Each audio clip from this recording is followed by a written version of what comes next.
So as a Christian man, though, you didn't make vows or promises to your wife. You made them to God, right? And then she made a promise to you. Am I right about that? I think we did both. We made a vow to God and we made a vow to one another. So why would you make a vow to your wife? You as the head of your wife and represent the spiritual representation. It seemed to me that your promise would be to God, that to love my wife and do the right thing, and her promise would be to love you as you are loving God. Correct. Why would you make a promise to her at all? Well, because I believe, again, that's the way we've constructed our relationship, was to be in that partnership, and I wanted her to know how seriously I took that commitment to God. So I let God know what my level of commitment to the promises of marriage, but I also wanted her to know what that commitment meant. Right. Because and she let me know again to what her commitment to God was and her commitment to me. If you guys are partners, what happens when there needs to be a decision made and she doesn't like the decision that you have to make? How do you deal with that? I have to be honest with what my weaknesses are and work on those. And in the process of working on those, if she has the ability or the facilities to step in and be sort of that help there, that's where I rely on her to be. And so when we do get in those situations, I have to take a very honest look and say, do I have what I need? Do I have the information? Do I have the ability to make these sort of decisions? Or is there some part of information or anything like that she has that she can bring to that? And so when there is a time to make a decision that maybe she doesn't agree with or anything like that, depending on what it is, we can pray about it. Usually if it's a financial or something like that. Let's say you wanted to buy a car and, oh no, she wanted to buy a car. Yeah. And you're like, no, we're not going to get a car. We can't afford it. Yeah. She's like, but I work and I do and I do. Well, first of all, we never have those kind of conversations. You can't tell me what to do. Yeah. And you say, what? Yeah, well, we never have those kind of conversations. So in that type of scenario, which we actually did buy a car very recently, it becomes more of a discussion. It's like, we look at the circumstances and say, hey, this car is old. We need a new car.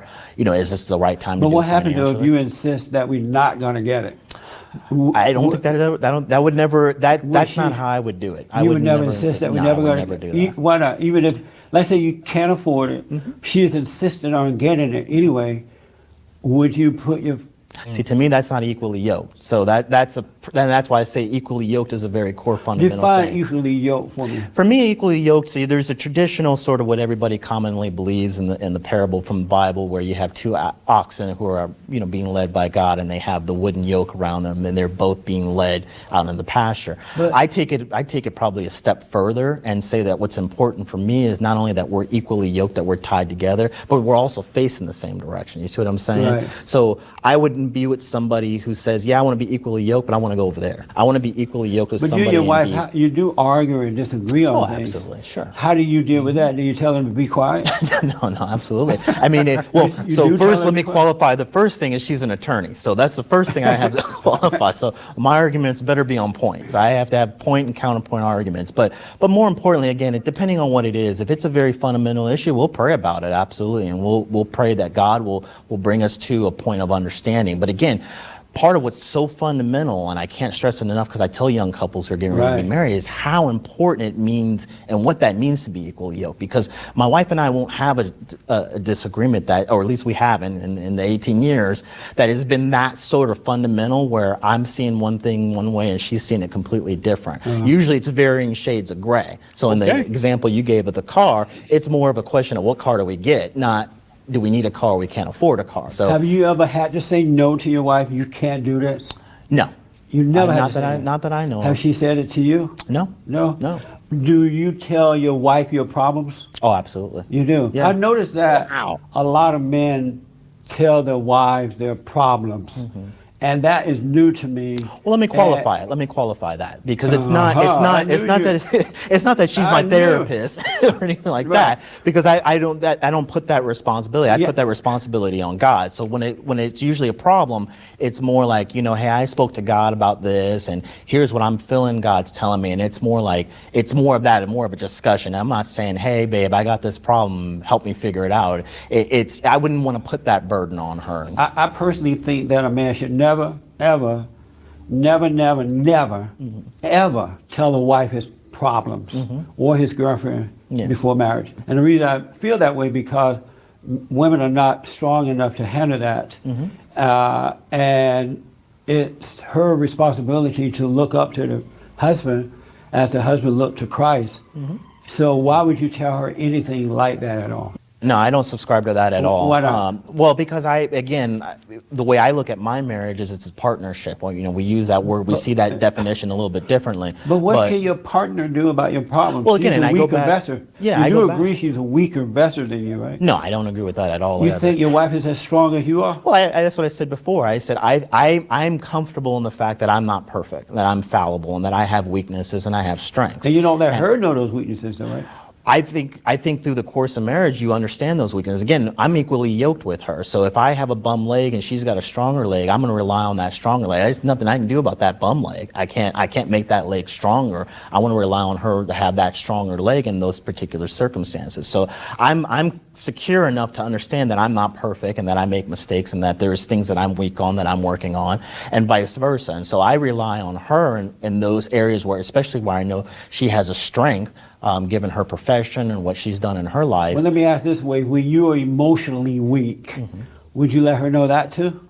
Again, it depends on what it is. If I think she has a strength, So that's a yes, I'll give you a good example. She lost a father. I haven't, right? If I, God forbid, ever lose my father anytime soon, and I don't know how to do with that, again, I have that relationship with God that we're going to ask for healing. But I'm going to ask her, hey, how did you cope with losing your father? How were you? Absolutely. Where's the man in the family? Because the man is the strength of the family, right? Yeah, no, absolutely. And so if you're displaying all this weakness and sharing it with your wife, where's the madness? Where's the father? Again, where's the strength? I don't share that with my wife to be my therapist. I know share what it you to share, let her to know. period. Yeah, I share it to let her to rely on any strengths that she has to help me through it. My relationships with my God. So in order So to if you come have through God, it, why do you need her strength?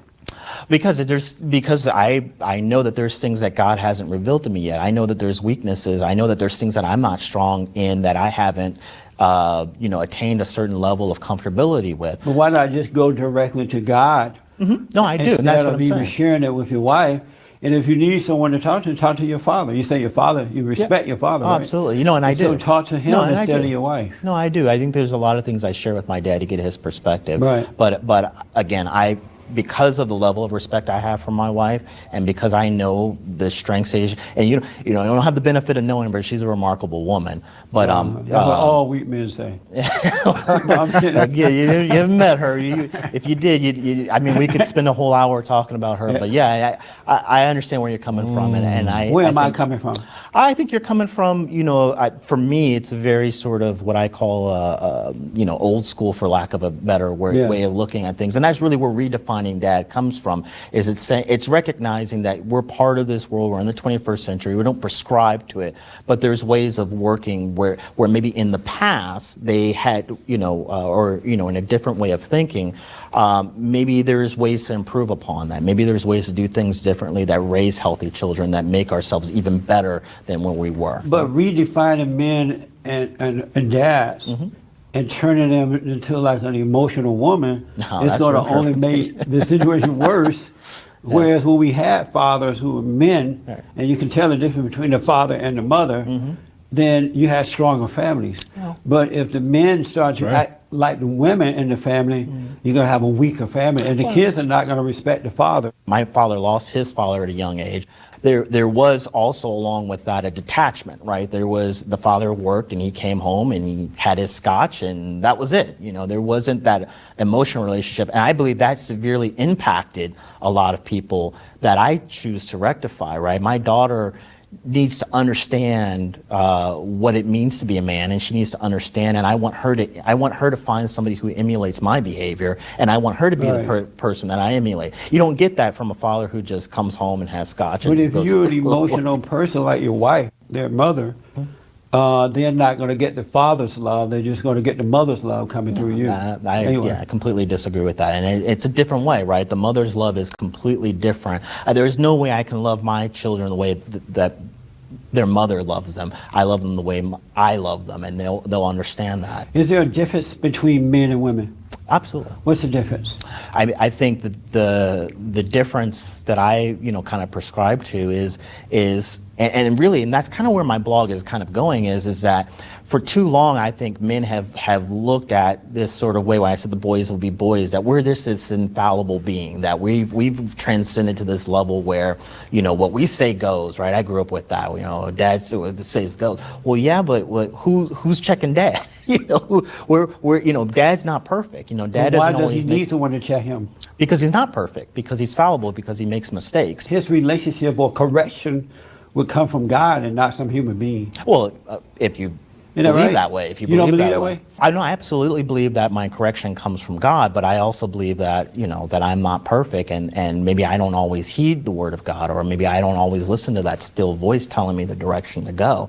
And that's why I believe God brought me a wife. So you talk about the difference between men and women. I think in a lot of ways, that's where my wife has been such a blessing to me, is because her personal relationship with God is probably even more developed than mine, where she can hear that small voice from God and say, you know what, here's what God's telling us That's to do. sad. I'm sorry to hear that. Oh, well, yeah, like I said, What you're telling me is that your wife is closer to God than you are, and it's supposed to be the other way around. Absolutely. You should be closer to God, and then your wife should be closer to you, and God is working through her, through you, not the other way around. Yeah, well, that's your opinion. Do you but disagree with that? I do. I You do. do? And I do. And I believe that part of my job, and that when we talk about the continuous improvement, is I need to work on establishing even a more closer relationship to God. How is it that your wife is closer to God than you are? That doesn't make sense. I think, well, no, it would make sense if you understand our background a little bit more. I think she's gone through a lot of things that I just haven't gone through in my life, where God has played an instrumental role. We talked about the losing of her father, and I just haven't had to go through that. What Did you you see have about sex that? with her before marriage? I did. You did. Yeah, You I were a did. sinner. Yeah. We all fall short, right? But I mean, Do you recommend that men should have sex with a potential wife before marriage, or should they wait until after marriage? that's until marriage. that's a very personal decision. I don't do personal. that. I believe it's a very personal decision. What I do tell young couples is that's something you need to pray on and you need to believe. I know that there's But as a Christian, why not just tell them, no, you should wait? because it's the reality, right? The reality of it is But we you don't have live to in go a- along with the reality. No, I because don't it's go the along. You No, do agree that it's wrong to have sex before marriage, right? I don't, again, that's a very personal thing. You What does asked that me, mean, because like I said, that's a decision that you and your partner need to make. And Partner. Partner. That's gay. No, that's as gay as way you define. Wow. This guy lost me, man. First, he says he doesn't have any disagreements. He's never had to tell his wife no. I find that very, very, very difficult to believe. And now, talk about sex before marriage, and he doesn't have a definitive response. Very questionable. Thank you, Jesse. Hey, thanks for stopping by. It's me again, WJ, on our Channel 1 Life many seasons. Please put your comments in the comment section below. Let us know what you think about this interview. Yeah, very questionable. This guy is very questionable. Hey, I'll be coming back with more pieces. You know how we like to close it out. We just like to remind ourselves that we always remember that we got one life with many seasons. So let's make the best of it. Keep smiling. God bless you, and I'll see you soon. You take care now. Bye-bye.